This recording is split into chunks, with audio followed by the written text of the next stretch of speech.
વાર્તા સાંભળવી છે? કાઠિયાવાડની સંભળાવું બેટા? એ કાઠિયાવાડમાં એ કોક દીક ભૂલો પણ ભગવાન, એ તું તો થાને મારો મહેમાન, એ તને સ્વર્ગે ભૂલાવું સાંભળા.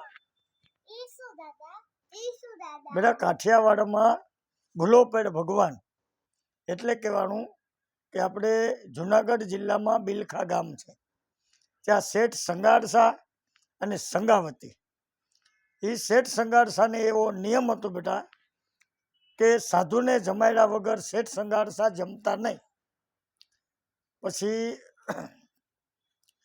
1 દિવસ 2 દિવસ 3 દિવસ 4 દિવસ એમ જતા જતા ઘણા દિવસો વીતી ગયા બેટા, પણ કોઈ સાધુ મળે નહીં. કોઈ સાધુ ન મળે. જ્યાં સુધી સાધુ એને ઘરે ન જમે ત્યાં સુધી શેઠ સંગારસા ન જમે. પછી તો બિચારા રાહ જોઈને થાક્યા. 15 દિવસ થયા, 20 દિવસ થયા, કોઈ સાધુ ન મળે. 12 ગાંવ સુધી જાય પણ સાધુ ન મળે બેટા. પછી ભગવાનને એમ થયું કે ઓહો, આ મારો ભગત બિચારો સાધુને જમાડ્યા વગર જમશે નહીં, સાધુ કોઈ છે નહીં, અમારો ભગત ભૂખે મરી જાય. એટલે ભગવાનને એમ થયું કે હું સાધુનો અવતાર લઈને જાઉં. તો ભગવાન ખુદ અવતાર લઈને ધરતી ઉપર આવ્યા, બિલખા ગામમાં આવ્યા. પછી ભગવાનને એવો વિચાર બદલી ગયો કે હું આ શેઠ સંગારસાની પરીક્ષા લઉં કે આ કેટલુંક સહન કરી શકે છે. એટલે પછી શેઠ સંગારસાને ઘરે આવ્યા સાધુ. શેઠ સંગારસા અને સંગાવતી એને તેડી આવ્યા કે સાધુ હાલો અમારે ઘરે જમવા. પછી જમવા આવ્યા એટલે 32 ભાતના ભોજન બનાવ્યા સંગાવતીએ કે જમી લ્યો દાદા. તો સાધુ તો કહે છે કે હું વેજ નથી ખાતો, હું તો પરમાટી ખાઉં, મટન ખાઉં. ઓહો, શેઠ સંગારસા અને સંગાવતી તો મૂંઝાણા કે હવે આપણે આને પરમાટી ક્યાંથી લાવ્યું. તો ભગવાનને પૂછ્યું, ઓલા સાધુને પૂછ્યું શેઠ સંગારસાએ કે શેનું મટન ખાશો? તો કે હું કોઈ જનાવરનું, પશુ પક્ષીનું મટન નથી ખાતો, હું તો છોકરાઓનું મટન ખાઉં. ઓહો, હવે શું કરે?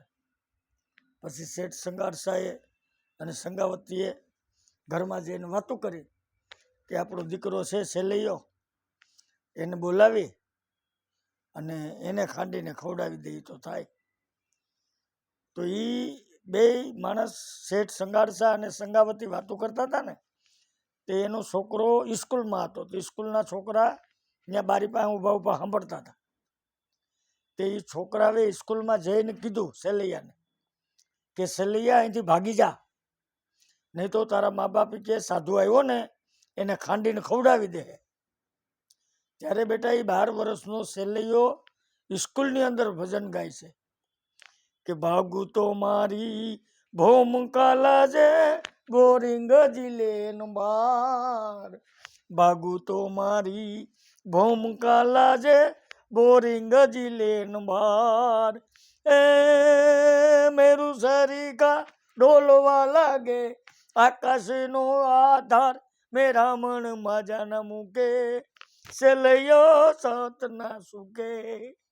એ કે હું ભાગું તો મારી ભૌમકાલા છે, એટલે સેલૈયો કે હું ભાગી ન શકું. પછી તો બેટા એને સેલૈયાને તેડી આવે, સેલૈયાને ખાંડે. પછી ખાંડતા સેલૈયાના મમ્મી છે ને સંગાવતી, એ હાલરડું ગાય છે. સેલૈયા રે કુંવર ખમા ખમા તુને, એ મારે હાલડે પડી હડતાલ કુંવર સેલૈયા, સેલૈયા રે કુંવર ખમા ખમા તુને, એ તારા નિશાળિયા જોવે તારી વાત કુંવર સેલૈયા. પછી તો બેટા એને ખાંડણીયામાં ખાંડી મટન બનાવ્યું અને સાધુને પીરસ્યું. સાધુને કીધું કે લ્યો બાપજી જમી લ્યો. તો સાધુને ભગવાન હતા એ તો, એટલે એને પાછું પરીક્ષા કરવાનું મન થયું. તો સાધુ એમ કીધું કે હું વાંજિયાના ઘરનું નથી ખાતો. એને એક જ દીકરો હતો સેલૈયો, એને તો ખાંડી નાખ્યો.